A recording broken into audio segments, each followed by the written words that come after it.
Driver এতক্ষণ বক বক করছিল, এবার বুলি বন্ধ হয়ে যাবে। গিয়ারটা উপর দিকে ভাই, সেকেন্ড নাম্বার গিয়ার উপর দিকে। तू से बच्चे मार देना भाई, ঠিক আছে?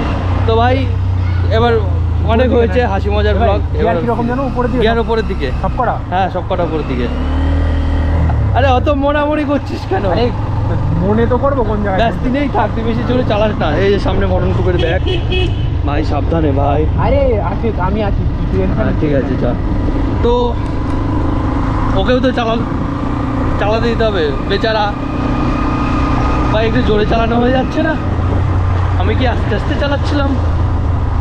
তো ভাই মজা, হাসি মজা সবটা শেষ। এখন আমরা ঢুকে পড়েছি নীলকুঠির এক রাস্তায়। এখানে দিদির পাড়া, পরে কোনো পাড়ার মধ্যে দিয়ে যাচ্ছি। এই রাস্তা তোমাদের চিনিয়ে লাভ নেই, কারণ যারা 4 চাকা নিয়ে আসবে তারা এই রাস্তা তাদের জন্য না। আর দোষের মধ্যে মনে হচ্ছে আমি ফোনটা না বাড়িতে এসেছি। না নিয়ে এসেছি। তো চলো ওদিকে গিয়ে আবার কথা বলা যাক।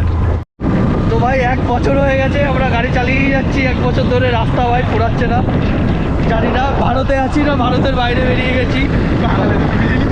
ভাই বাংলাদেশে ঢুকে যায়নি তো? নীলকুঠি দেখতে পাবো নাকি গুলি খেয়ে বাড়ি চলে আসবো? বাম্পার নাকি ভাঙা?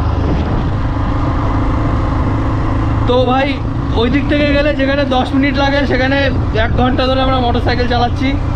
কিন্তু এখন আমাদের উদ্দেশ্য মানে গন্তব্যস্থানে আমরা পৌঁছাইনি ভাই।